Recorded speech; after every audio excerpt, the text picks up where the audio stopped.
Alors, Christian Pierret, vous qui avez été à la fois ministre de l'Industrie et secrétaire national du Parti Socialiste chargé de l'environnement, vous en pensez Absolument. quoi de Copenhague? Tout le monde en parle. C'est un non-événement ou c'est un point de passage obligé et crucial? Je dirais, si j'étais militaire, les deux, mon capitaine.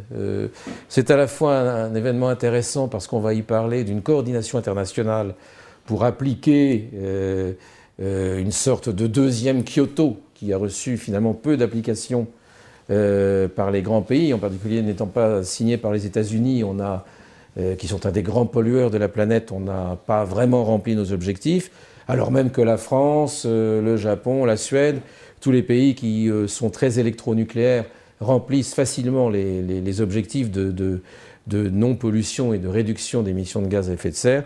Les autres ont eu du mal à le faire.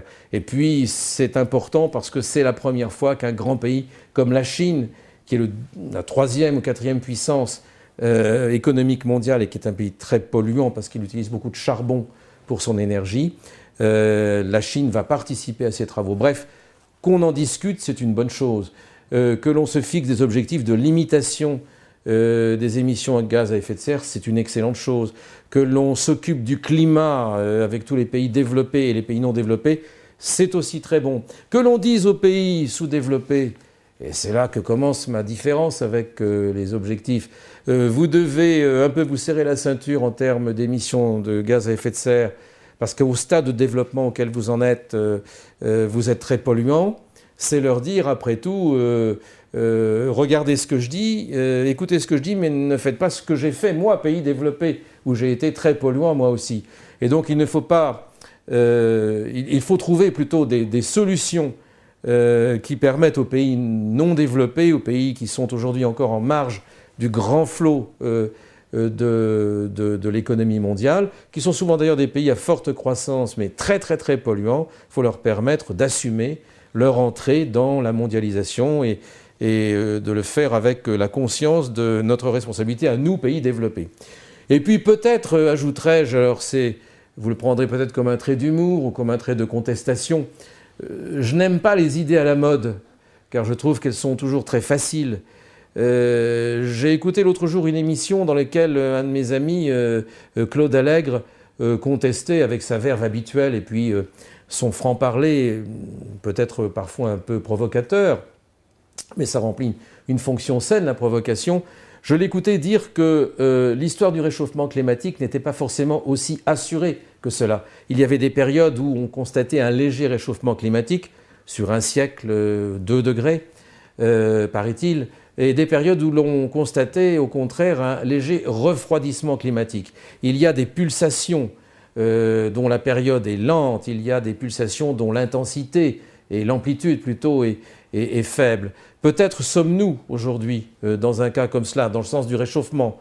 On constate depuis quelques années qu'à cause des émissions de taches solaires, il y a des variations relativement faibles, mais plus ou moins enregistrables et qui peuvent prêter à telle ou telle interprétation. Donc moi, j'ai une certaine distance à l'égard de la mode qui consiste à dire « attention, c'est la catastrophe, on y va tout droit », etc. Je pense qu'il est bien d'attirer l'attention sur les sous-produits négatifs de la croissance économique et de notre mode de croissance. Il est bien d'attirer l'attention sur l'idée d'une croissance moins gaspilleuse, plus économe des moyens, en particulier des moyens humains et de la peine des hommes, mais aussi des moyens tirés de la nature et de l'extraction des matières premières. Mais il est excessif de semer la panique pour faire de la page, pour faire de la minute, pour faire de l'émission et pour donner dans la mode. Donc un peu plus les pieds sur terre, un peu moins d'engouement, un peu moins d'enthousiasme catastrophiste et on sera tous beaucoup mieux dans nos baskets.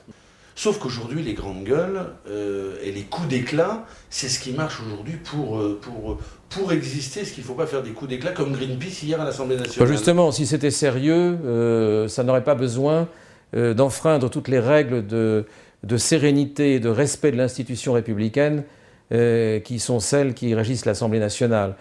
Faire de l'escalade dans l'Assemblée nationale pour attirer le regard, c'est objectivement tout à fait lamentable.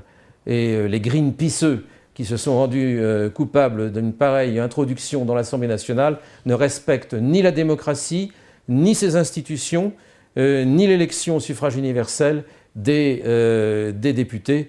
Et personnellement, je trouve cette intrusion plus que déplacée. C'est une atteinte à la démocratie, à la sérénité des débats à l'Assemblée.